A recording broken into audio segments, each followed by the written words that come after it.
नमस्कार। Learn Hindi language the easy way इस channel में आप सभी का स्वागत है। कल के पाठ में हम लोगों ने ये पढ़ा कि कैसे अपभ्रंश से होती हुई खड़ी बोली साहित्यिक हिंदी तक पहुंची। आज हम देखेंगे कि बोली, उपभाषा और भाषा के बीच में क्या अंतर है। प्रारंभिक अवस्था में ऐसा रहा होगा कि बहुत से लोग एक समुदाय या समूह बनाकर रहे, उनके बीच में एक बोली का, एक भाषा का विकास हुआ। किन्हीं भी कारणों से, चाहे वो आर्थिक कारण रहे हो या कोई सामाजिक कारण रहा हो, जिसके कारण वो लोग उस स्थान से किसी दूसरे स्थान पर चले गए और उसके कारण क्या हुआ, उनकी बोली में थोड़ा बहुत अंतर आ गया। इस तरीके से एक बोली से कई अन्य बोलियों का विकास हुआ। जैसे आपने बहुत बार देखा होगा कि नदी के दो किनारों पर रहने वाले अलग अलग बस्तियों में भी दोनों की बोलियों में पर्याप्त अंतर पाया जाता है। लोग कहते हैं कोस कोस पर बदले पानी, चार कोस पर बानी, यानी बहुत जल्दी जल्दी जैसे पानी का स्वाद बदल जाता है, वैसे थोड़ी थोड़ी दूर पर बोलियों का भी स्वाद बदल जाता है। तो बोली क्या है? किसी छोटे क्षेत्र में बोली जाने वाली, यानी स्थानीय स्तर पर बोलने जाने वाली जो एक भाषा का रूप है, वो बोली कहलाता है। और बोली के साथ क्या है कि इसमें लिखित साहित्य संभव नहीं हो पाता, मौखिक रूप से बोली जाती है। लेकिन वही बोली धीरे धीरे जब सामाजिक स्तर पर स्वीकार्य हो जाती है, साहित्य के स्तर पर, धर्म के स्तर पर, राजनीति के स्तर पर जब वो स्वीकार हो जाती है, तो धीरे धीरे बोली से भाषा तक विकसित होती है। बोली और भाषा के बीच की स्थिति जो है वो उपभाषा की है। बोली जैसे एक स्थानीय स्तर पर छोटे क्षेत्र में बोली जाती है, लेकिन उपभाषा का क्षेत्र उससे थोड़ा बड़ा है, यानी इसका क्षेत्र अपेक्षाकृत बड़ा है और इसमें लिखित साहित्य संभव है।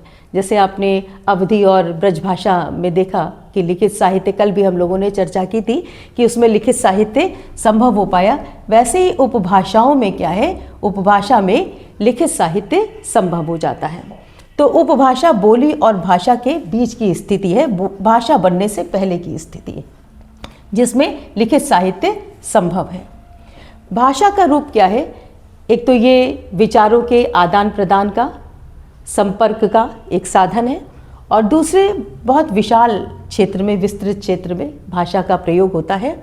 और इसमें ये लिखने के लिए, जनसंपर्क के लिए, बोलने के लिए, साथ ही साथ साहित्य रचना के लिए, ज्ञान विज्ञान के प्रचार प्रसार के लिए भाषा का प्रयोग होता है। तो भाषा का क्षेत्र इससे कहीं ज़्यादा बड़ा है। अब हर एक भाषा में, जैसे हिंदी है, उसकी अनेक उपभाषाएं हैं, यानी उसकी अनेक बोलियां हैं, जिनमें जैसे पहले पश्चिमी हिंदी है जो कि शौरसेनी अपभ्रंश से विकसित हुई है, और जिसमें खड़ी बोली, ब्रजभाषा, कन्नौजी और बुंदेली ये उसकी उपभाषाओं के रूप में आती हैं।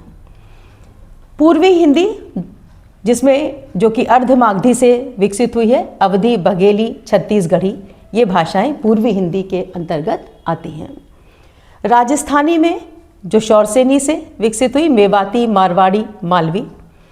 पहाड़ी में कुमायूनी और गढ़वाली भाषाएं आती हैं, और बिहारी जो कि मागधी से विकसित हुई, भोजपुरी और मैथिली भाषाएं आती हैं। तो कोई भी बोली अपने प्रारंभिक स्थिति में, किसी भी भाषा को हम देखें, पहली अपनी प्रारंभिक स्थिति में वो बोली के ही रूप में रही है। जैसे जैसे उसमें विकास हुआ, जैसे जैसे उसमें साहित्य रचना या उसके लिखित रूप को हम संभव कर पाए, तभी उसने भाषा का रूप ग्रहण किया है। तो बोली, उपभाषा और भाषा, बोली स्थानीय स्तर पर एक छोटे क्षेत्र में जिसमें लिखित साहित्य संभव नहीं है, बोली का प्रयोग होता है मुख्यतः मौखिक रूप से, क्योंकि आपने, लेकिन बोली चूँकि भाषा यहीं से विकसित हो रही है, इसलिए कभी भी इस रूप में नहीं होती कि आप उसे समझ ना पाएं। बहुत बार आपने देखा होगा अपने घरों में जो हमारे सहायक के रूप में कार्य करते हैं, उन लोगों के बीच में देखा होगा, वो अपनी स्थानीय बोली बोलते रहते हैं, लेकिन ऐसा नहीं कि हम उसे समझ नहीं पाते, हमारी समझ में उनकी बोली आती है। क्यों? क्योंकि वही कहीं ना कहीं भाषा का रूप धीरे धीरे विकसित होकर ले रही होती है। तो अपनी भाषा की से बहुत ज़्यादा भिन्न ये कभी नहीं होती है।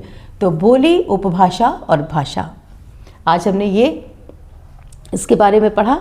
अब आप मुझे बताइएगा कि अगर आपको कहीं पर भी कोई दिक्कत है या समझ में नहीं आता तो कमेंट बॉक्स में आप लिख सकते हैं, अपने प्रश्न दे सकते हैं और मैं अगली कक्षा में उसका समाधान ज़रूर करूँगी।